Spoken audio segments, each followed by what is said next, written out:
Hello again, and welcome to SEC Baseball Weekly. We've got an unprecedented four-man virtual booth here. It's me, my usual sidekicks, Alfred Ezman and Graham Doty, and a special guest today. We got a few Arkansas fans in the audience. We are your play-by-play guy for Arkansas baseball and women's basketball for a decade. He is Phil Elson. We're going to talk about the Razorbacks, state of the program, portal, all those good things. But before we get there, reminder, we are presented by BetOnline, the world's most trusted betting platform and your number one source for everything football, from the preseason NFL to college kicking off. BetOnline has every stat, every matchup, even live odds and spreads while the games are being played. Get to know your stuff. Get on our winner-take-all $300,000 NFL Survivor Pool for the upcoming season when the game is over. Head on over to our online casino. Get in on a game of blackjack or poker or unwind with one of our over 150 slots games. Head to the website today. Use the promo code BELIEVE, that is BLEAV, to get in on all the action. Bet online. The game starts here. Phil, welcome to the show today. Got a lot going on in Fayetteville. I know you do a talk show every day, and you did that before you're doing this. So thank you for joining us, and thank you for being generous with your time with us today. It's my pleasure. I appreciate you guys asking. And yeah, football's in a week too. So that's, that'll drive any conversation in college sports, but certainly at the end of August, that's at the forefront of people's minds. But I think us usually are also remembering that also means fall ball is about to be starting in the next few weeks. What is the mood for Arkansas fans around fall ball? It has been last year was not the year they wanted, the tournament exit, the troubles with hitting, but you got Hagen Smith to a top 5 draft pick, I think. And I don't know that there's any coach other than maybe Tim Corbin and Kevin O'Sullivan that's more consistent, which is really hard to do in college baseball, than Dave Van Horn. With all that said, maybe some missed expectations, but also just some remarkable consistency. What's the feel with the fans around the program right now?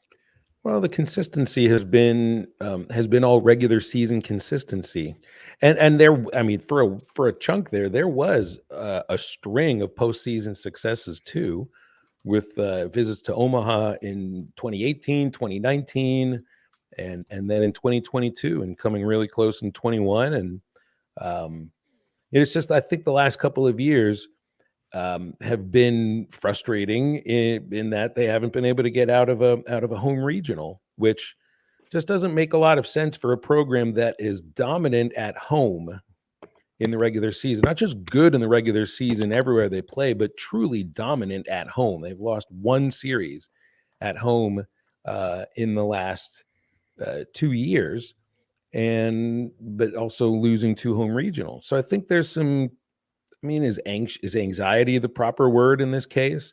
A little bit, because I think what the expectation is that the program is going to be good. Like, it's going to be a good team. Everybody expects them to be good. But I think a lot of people, fans, probably more than anybody, just won't believe what they see until you get to the postseason again.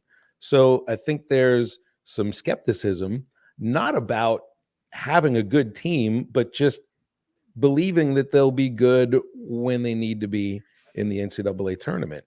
So, and outside of that, I mean, there's so many new players that there's just a lot of names to get used to know how to pronounce, to know who bats right and who bats left, and a lot of positions to figure out too. Phil, especially during the baseball season, you are around Dave Van Horn on a weekly and daily basis. I mean, he's a legend in the SEC and in college baseball. What do you think sets him apart? Like, what makes him so special? Because he's been so good for so long now. Well, I mean, you have to. It's not a matter of like you have to do this. It's just that Dave seems to know what works in terms of giving people freedom to be who they are, while also setting a set of standards that you can identify a program by. At Arkansas, at Arkansas, you're going to play hard. You are going to adhere to the very granular details about everything you have to do to be a good baseball player. You know, how to run the bases so that you're taking one fewer step on your way to from first to third base. You know, how to get around the ball on the infield. Gives the coaches all of the leeway that I think any coach would want to be able to do what they've been hired to do. Trusting in your ability to hire people and having a blueprint that has worked from the very start. There's just some people that are winners, and it's difficult to describe why sometimes. But when you look at a record of a coach that throughout his entire career as a head coach, and by the way, Dave was never an assistant anywhere. He was a graduate assistant, but then became a head coach in Texarkana College, and that was the start of a head coaching career, never an assistant for anybody. He's won everywhere he's gone, save for one bad year at Arkansas, nothing but winning seasons. So, and I think in today's game, you also have to, and it's interesting to think about, you know, I use the term blueprint here. You have to be able to adjust to the way the game is played now and how it has to be coached, allowing a certain amount of individuality that might not have been allowed very much 10, 15 years ago, and certainly not 30 years ago, while also keeping it to a certain, I guess people might call it respect for the game. You know, there's no over celebrating, I think, at Arkansas, but the guys have a good time. And learning all the new things you got to learn about how to be a coach in baseball now, the analytics, the new equipment, the bigness of the sport compared to what it was like 20, 25 years ago, and still be able to succeed at the same rate or even at a greater rate than when he started. So I think at his heart, he's an old school coach, but old school doesn't mean the same thing now. You know, he's changed with the times, and this program has gone towards the forefront of college baseball because of that. So I think part of what sets him apart is also his intelligence. I think Dave's a really smart man. Phil, building off of what you said, I mean, you said, you know, it's about adjusting to the way the game is played and coached now. In a way, Arkansas has done that. They had a very good transfer portal this offseason. They finished, according to the platform we use, 64 Analytics, they finished second among all classes, just behind LSU, and they bring in a ton of talent from across the portal with what was offered. Zach Root is a big name out of East Carolina coming in. Vahiva's Aloy's brother from BYU's coming in as well, along with Camden Kozeal from Vanderbilt. It's just a ton of talent coming in, and I think that's one way Dave Van Horn is kept with the times, so to speak, despite being old school, like you said. You told us before you haven't watched a lot of these guys they've gotten, but what about getting the number 2 portal class should make Arkansas fans excited for next year? Well, they didn't rest on any laurels in terms of, you know, more than half of the innings that were pitched last year are returning, and just a lot of really talented young pitchers. They didn't rest on any of that and be like, well, this guy has to be this or this guy has to be that. They've brought in aces from other programs and taken, you have to live in the world that you live in. You can't act like the transfer portal is not a way to keep a program at a certain level. What he's done is turn this. I think this program has been viewed this way for a while, but when it comes to the way the transfer portal is now, Arkansas is a destination program for players that want to show that they can shine at the highest level, and you can do that nearly anywhere in the SEC, truly, because you just want to play at this level. So now you're going to pick the places that stand out in this ridiculously good mini major league. And Arkansas is one of those places. And continuing to do it in a way that they did here, even before anybody ever used the word portal with the word transfer, is that they've probably brought in the best junior college class too.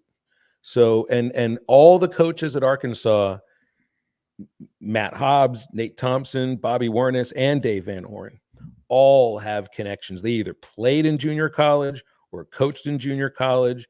And that's one of the ways that this program has also stayed at its level for such a long time. So, it isn't just like a Charles Davalan coming in from Florida Gulf Coast to maybe play center field. It's also a Brett Iredale coming in at a New Mexico junior college who probably was the top player in JUCO ball all of last year and made it through the draft. And this guy's coming in here to get better and show that he can do it at the highest level and make a little money while he's doing it too. I don't mean in terms of getting paid while he's here, because that also happens now, but making more money in the draft next year when he's available again.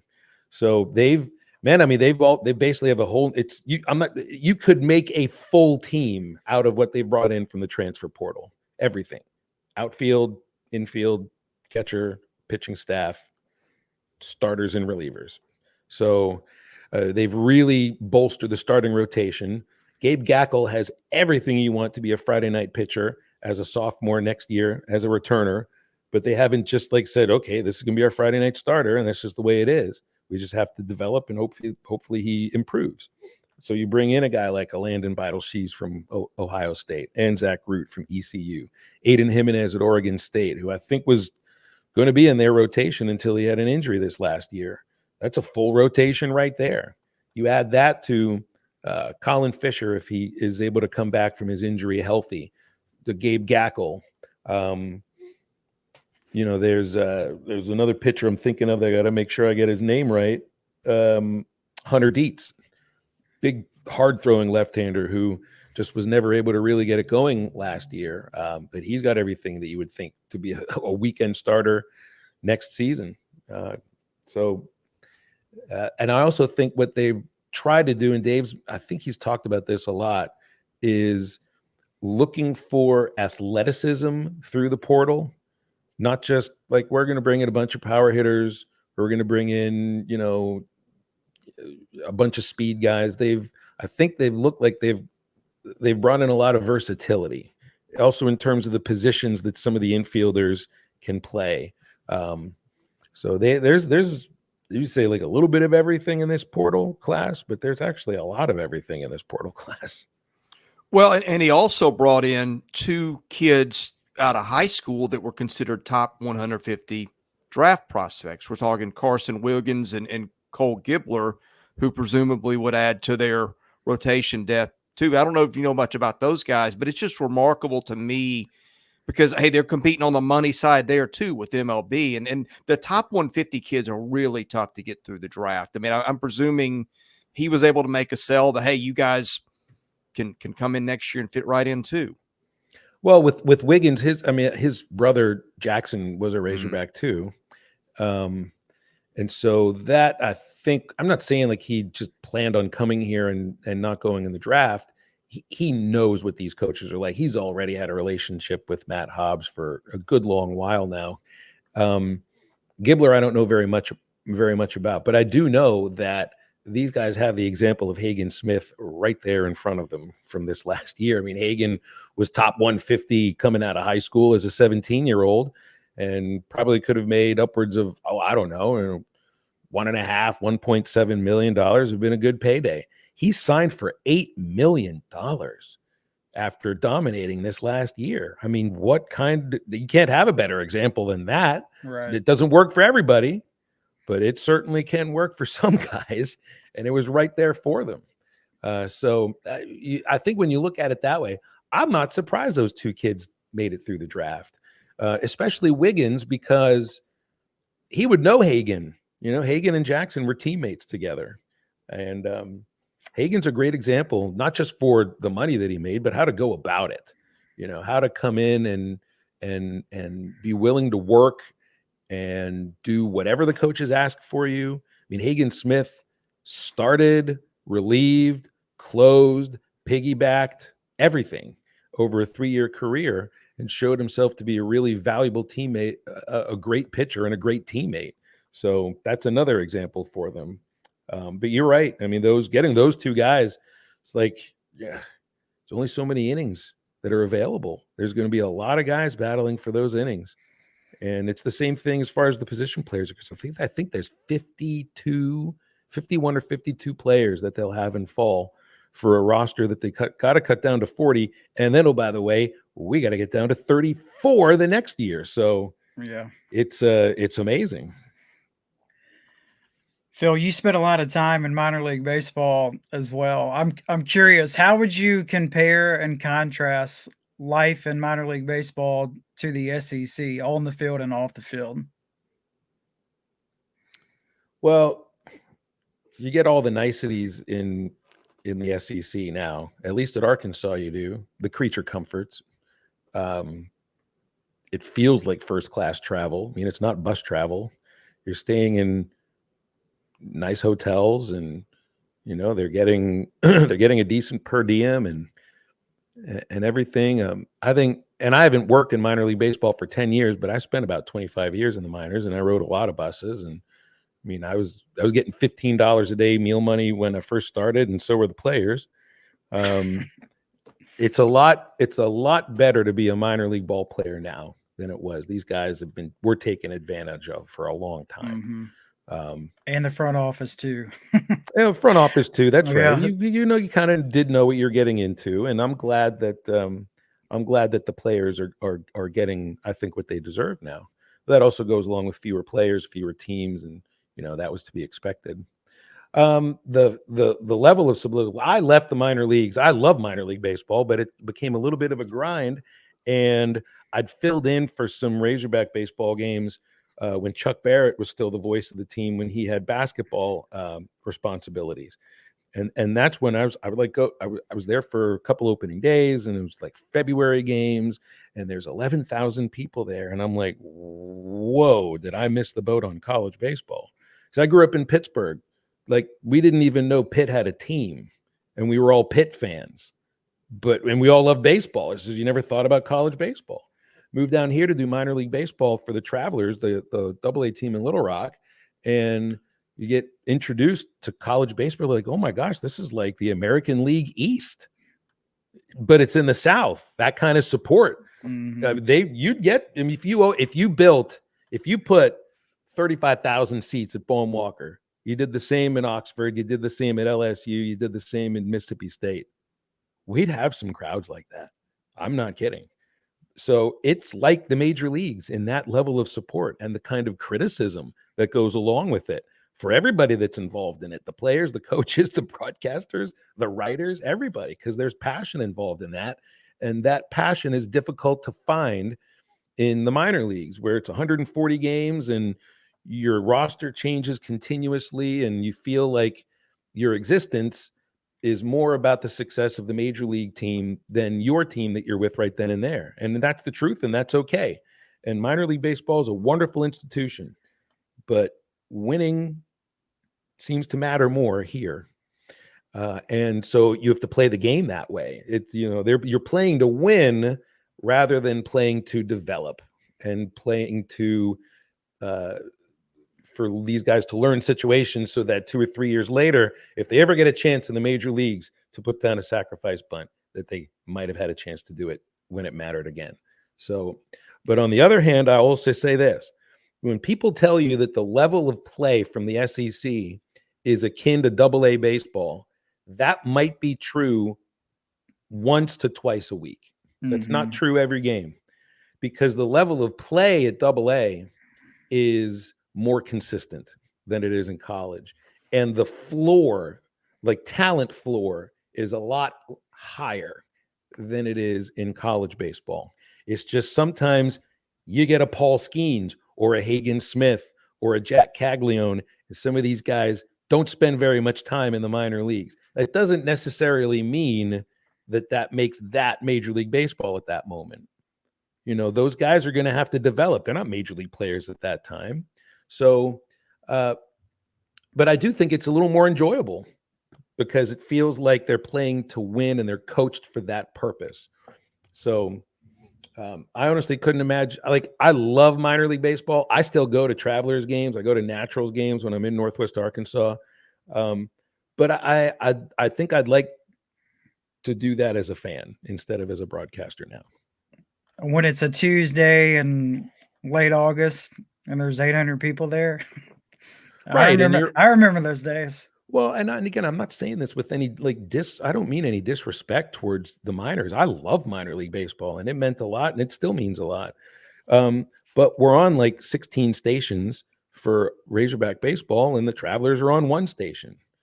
It's just there's more people that care, and there's more people that are listening, and I've actually become probably more of a fan of college baseball than I've ever been of what I am right now of Major League Baseball. It's not that it's a more watchable product. It might have something to do that I'm a Pirates fan, and it's just like they're just not really worth watching normally. And the SEC is a lot of fun to watch, and I love college baseball. It feels like the majors sometimes. Just different in that a lot more crazier thing happens. A lot crazier things happen in college baseball. My daughter's picked up on that. She's 15. She says, Dad, they throw a lot more run-scoring wild pitches in college baseball than they do in the majors. I was like, you paid just enough attention. You are so right about that. Yeah, Phil, I'm going to switch it up just a little and talk about players for next season. One I really want to highlight is Will McIntyre, coming back for yet another year in Fayetteville. You went through, when I asked you about the portal, all the pitchers, I mean, the Hogs are going to have next season to work with, at least when fall ball starts and even into the season.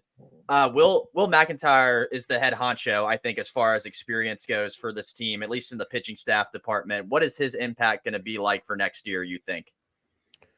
Well, I guess it depends also on what role it is he's asked to fill, because he can do anything.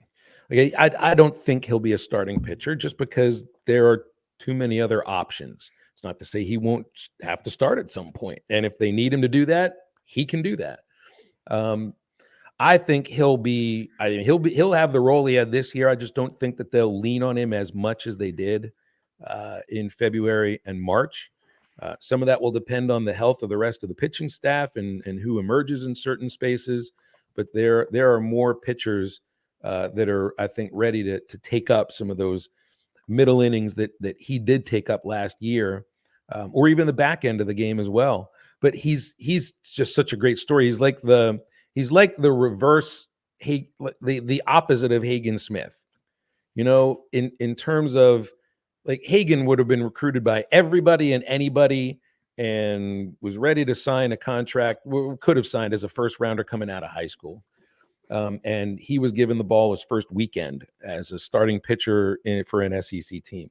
Will McIntyre walked on as a kid from Arkansas who went to Bryant High School, where Blaine Knight went to. I actually have known Will since he was like 4, because his father used to do stuff for me with the Travelers. His dad is a baseball addict like you don't even understand, and he worked for us as a data caster and an official scorer at Travelers games, and he would bring his kid with him to games, and then he would talk about all of Will's games as he was growing up, and we'd be like, yeah, and he eventually became a Razorback, but nobody ever really thought about him very much, and he had to talk his way to having an opportunity. I mean, he asked for a meeting with Dave Van Horn and said, I don't feel I'm getting a chance.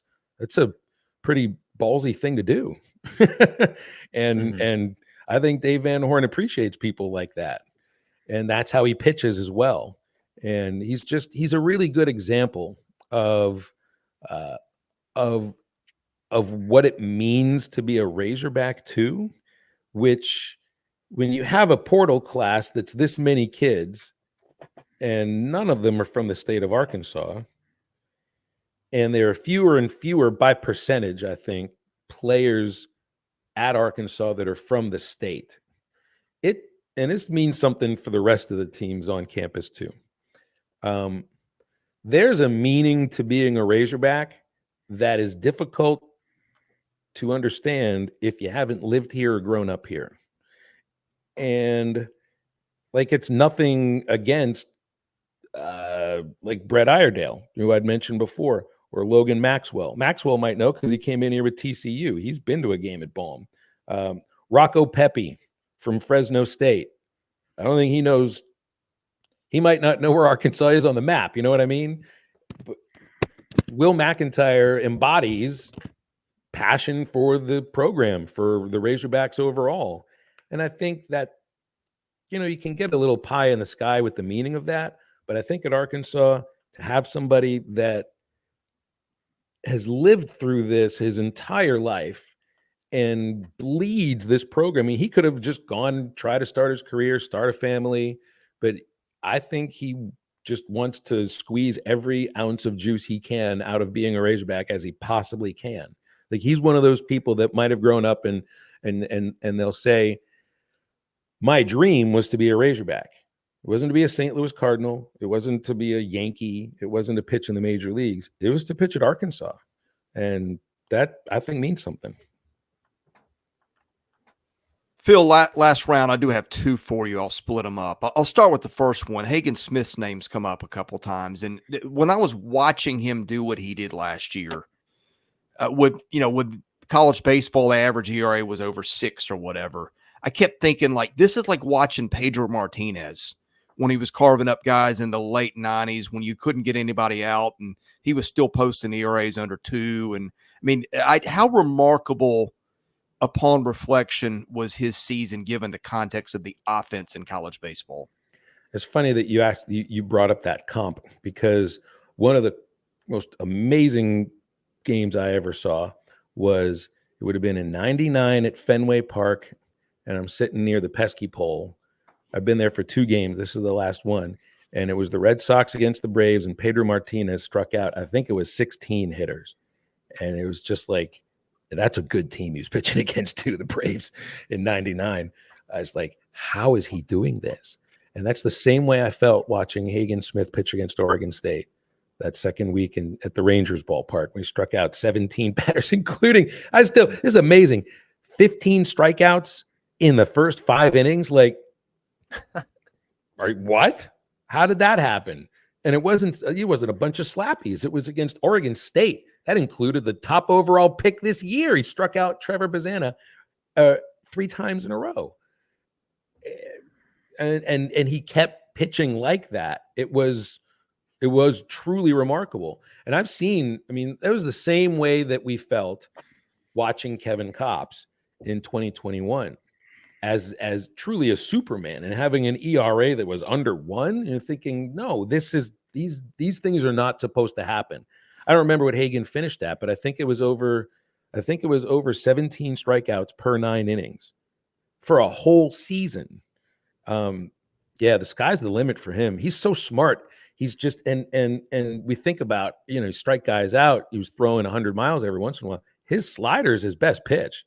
Was this last year, and he mixes it up and he throws it a couple different ways. What'll be key for him once he gets to the majors next year will be the development of whatever he chooses for his change, for his off speed, because he was using a splitter last year, and it was only the first year. That can be a dominant pitch when you really get it, but it's not the easiest pitch to master. So we'll see if if the White Sox let him go with that. But yeah, he was a lot of fun to watch, and to think that he came in as, I think, the youngest player in college baseball, and then exits 3 years later as the 5th overall pick was just a lot of fun. Yeah, I don't remember where his strikeout rate ended up, but they tracked that. They didn't do that till a few years ago, but they tracked what percentage of hitters you actually strike out. I remember at one point in his season late, he was over half, which was incredible.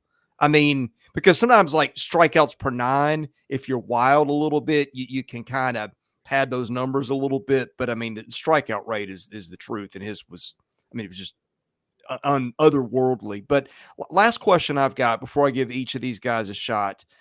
John Calipari's come in, and the NIL situation in basketball has gotten a lot of attention. I would presume also at the same time, Dave Van Horn is doing okay in that space, given what he brought in the portal and also in his recruiting classes. Is there competition between those, or is there just, hey, everybody's doing well enough and happy enough that there's enough money to go around? Well, I think the situation with men's basketball and John Calipari is a little bit different, because I don't think that the NIL situation was similar before he became the coach. And I think that those two things went together. The NIL and the coach went together. You weren't going to get the NIL without the coach and vice versa. I think Arkansas baseball is in a good situation with NIL. I mean, I really don't know. It's such an opaque thing, and people, you don't get those sort of dollar figures from the schools, at least not yet. But I think they have to be in a good place. I think football is probably in a different spot. I know women's basketball is in a different spot as well. So I don't know if all the programs on campus would view it as, yeah, we're all okay. I don't know if any university views it that way right now. But men's basketball, I think, is in a different situation than most of the programs.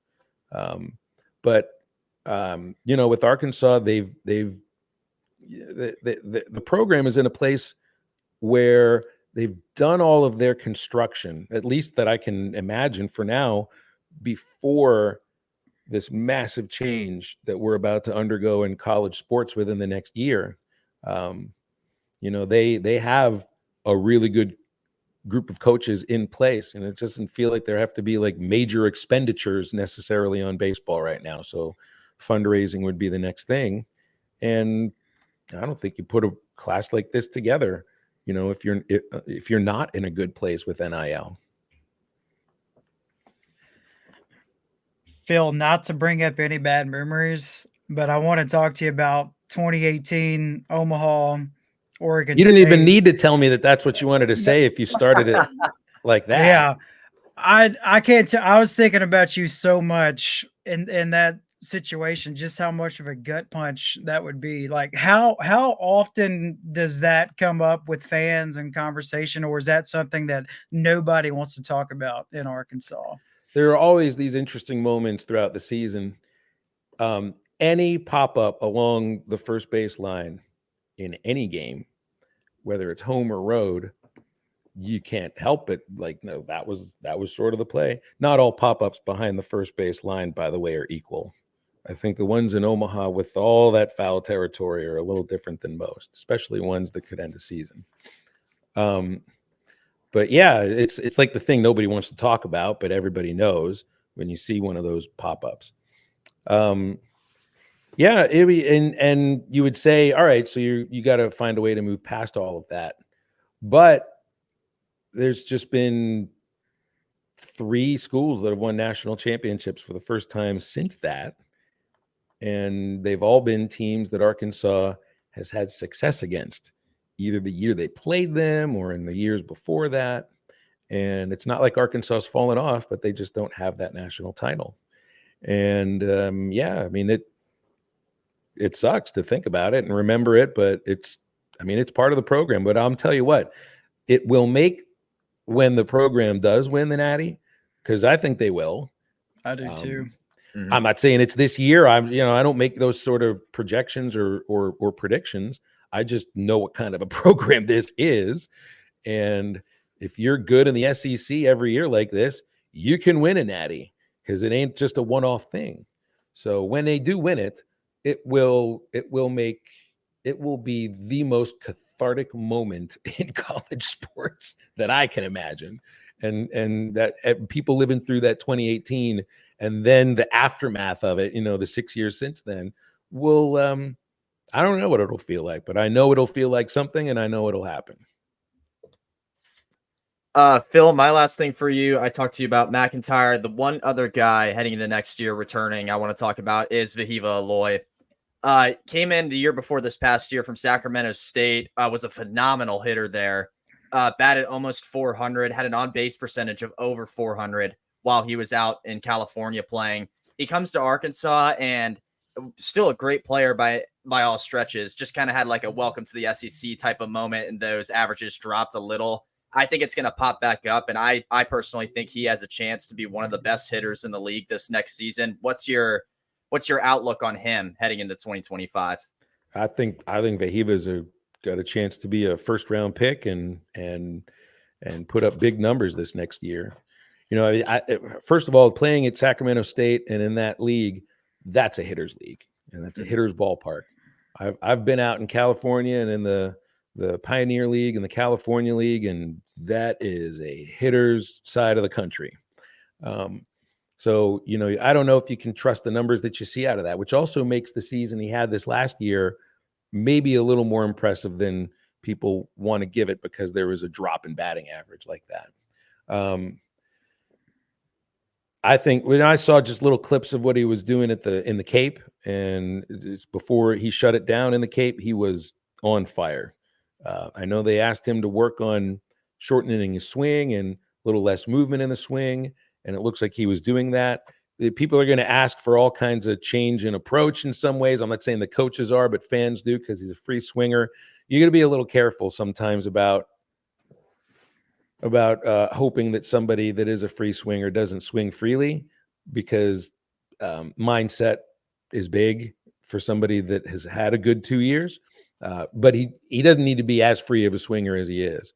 And he just takes things as they come. He just seems he's very, I don't know, the bill fits, as a kid from Maui. He just kind of, he's got that laid back air, but I wouldn't take that as being lazy or not caring. I just think he's quietly confident, and there's room to grow, and I would see him growing and becoming a better ball player next year.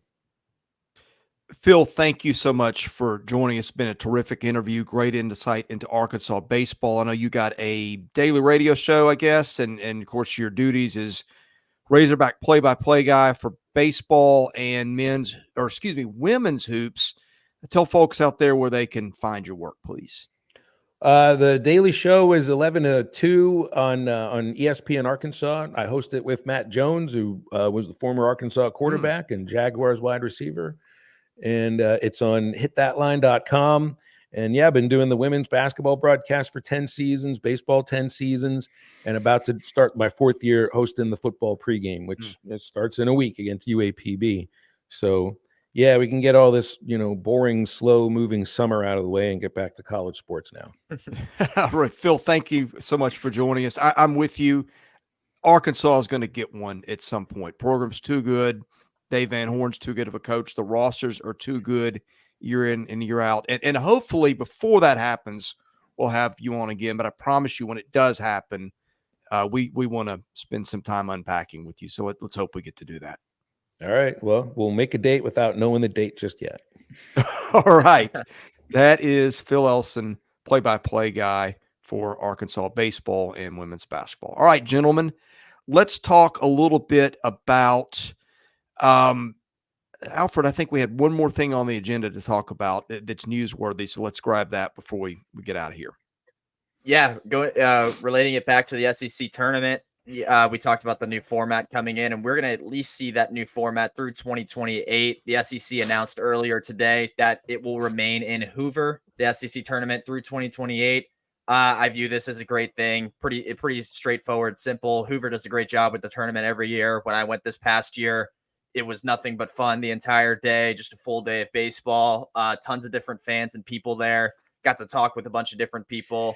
It's great that it's in Hoover, and it's going to be there for a few more years. You guys have gone and had similar experiences to me, I think. So very thrilled to see a little bit of an extension here.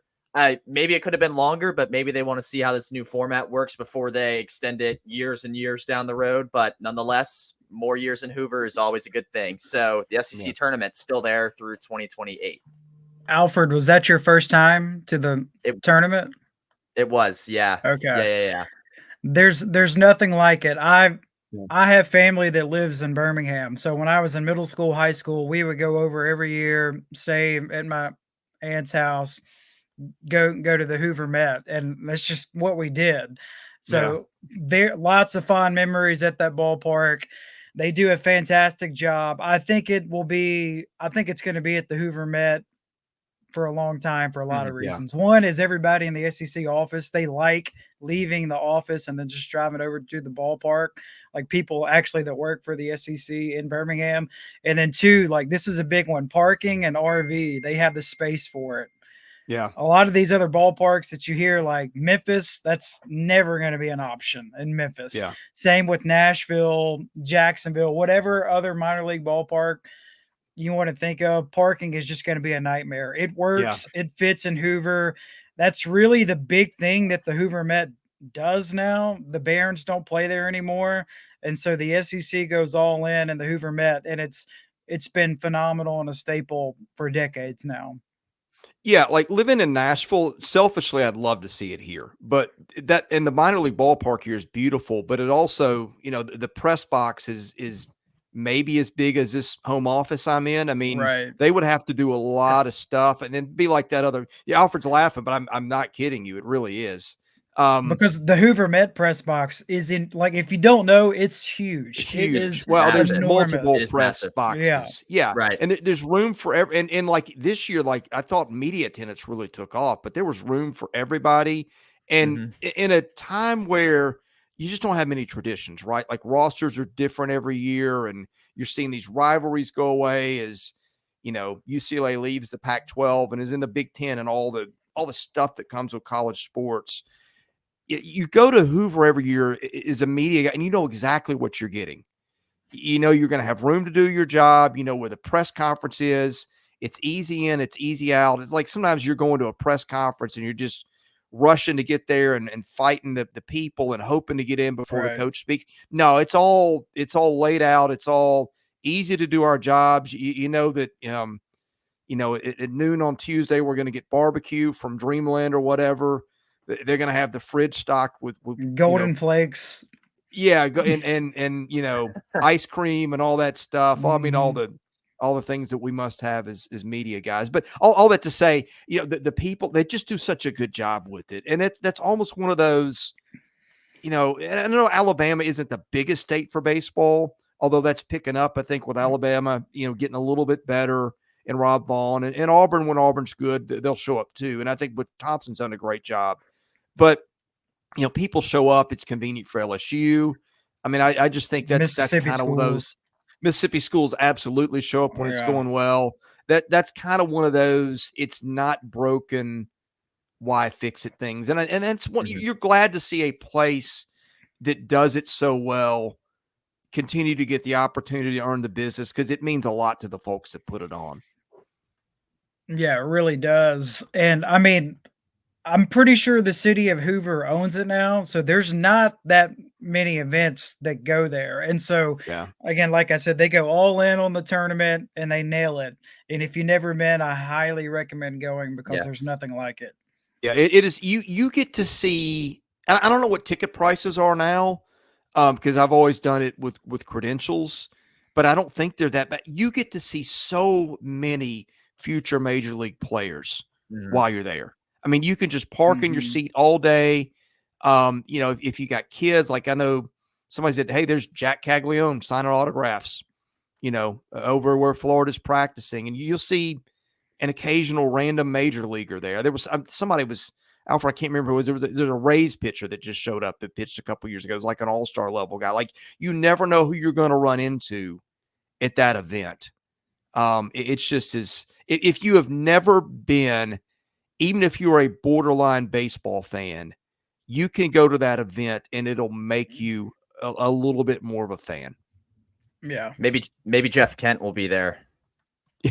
Who knows? You think maybe I'm so? sure Good he call. will. Good call. I think that's probably a safe bet, or maybe he's saving it for the regional. I don't know, but we'll see Jeff Kent somewhere. We'll see you guys next week. Don't know what the show's going to be. We're committed to doing this once a week, and we're committed to figuring something out. Maybe it'd be a team guest or something an undercovered storyline we haven't done in the off season. But either way, we'll be here. So for Alfred Ezman and Graham Doty, I'm Chris Lee. Thanks for watching us here at Southeastern 16, presented by Bet Online.